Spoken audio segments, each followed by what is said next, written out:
ছাত্র জনতার অভ্যুত্থানকে দুনিয়া থেকে আড়াল করতেই শেখ হাসিনার নির্দেশে সারা দেশে ইন্টারনেট শাটডাউন করা হয়।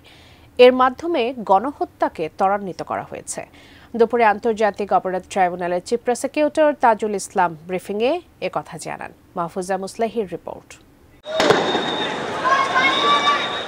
গেল জুলাই আগস্টে ছাত্র জনতার দুর্বার আন্দোলনে সরকারের পতন হলেও পুলিশের গুলিতে নিভে যায় হাজারো প্রাণ। আন্দোলন ঠেকাতে সে সময় সারা দেশে ইন্টারনেট বন্ধ করে দেয়া হয়। সাবেক প্রধানমন্ত্রী শেখ হাসিনার নির্দেশেই বন্ধ হয়েছিল ইন্টারনেট। স্বাস্থ্যকর অল টাইম ফ্যামিলি কেক, সব সময় অল টাইম হেলদি লাইফ। আন্তর্জাতিক অপরাধ ট্রাইব্যুনালের তদন্ত সংস্থার কাছে স্বীকারোক্তি দিয়েছেন সাবেক ডাক, টেলিযোগাযোগ ও তথ্য প্রযুক্তি প্রতিমন্ত্রী জুনায়েদ আহমেদ পলক। সাবেক আইসিটি প্রতিমন্ত্রী জুনায়েদ আহমেদ পলক সে অনেক তথ্য আমাদেরকে দিয়েছে। স্বীকারোক্তি দিয়ে বলেছে জুলাই আগস্টের এই অভ্যুত্থান চলাকালীন সময়ে ইন্টারনেট বন্ধের যে নাটক করা হয়েছিল সেটি কোনো দুর্ঘটনা ছিল না।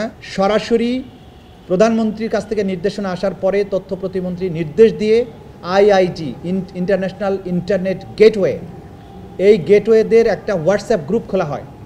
সেই গ্রুপে সরাসরি নির্দেশ দেওয়া হয় ইমিডিয়েটলি ইন্টারনেট শাটডাউন করো। অন্যদিকে জুলাই আগস্টের গণহত্যার মামলায় সাবেক IGP Chowdhury Abdullah Al Mamun, national telecommunication monitoring সেন্টারের সাবেক মহাপরিচালক মেজর জেনারেল অবসরপ্রাপ্ত জিয়াউল আহসান ও পুলিশের সাবেক 5 কর্মকর্তা সহ 8 আসামিকে বৃহস্পতিবার আন্তর্জাতিক অপরাধ ট্রাইব্যুনালে হাজির করা হয়। তাদের বিরুদ্ধে অভিযোগের তদন্তের বিষয়ে শুনানি হয় 3 সদস্যের ট্রাইব্যুনালে। পরে এর অগ্রগতি তুলে ধরেন চিফ প্রসিকিউটর মোহাম্মদ তাজুল ইসলাম। 3 জন আসামি আব্দুল আল মামুন, শহীদুল ইসলাম এবং আব্দুল্লাহ আল কাফি, এদেরকে আমরা তদন্ত সংস্থার কাছে জিজ্ঞাসাবাদের জন্য আমরা সময় চেয়েছি। আগামী 26, 29 এবং 30 এই 3 দিন আলাদা আলাদাভাবে প্রত্যেককে জিজ্ঞাসাবাদ করা হবে।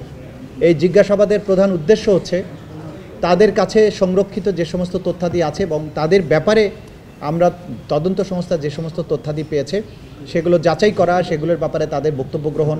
জুলাই গণহত্যার বিচার ট্রাইব্যুনালে হতে পারে না মর্মে মামলার আসামি সাবেক সেনা কর্মকর্তা জিয়াউল আহসান আবেদন করেছেন বলেও এ সময় জানানো হয়।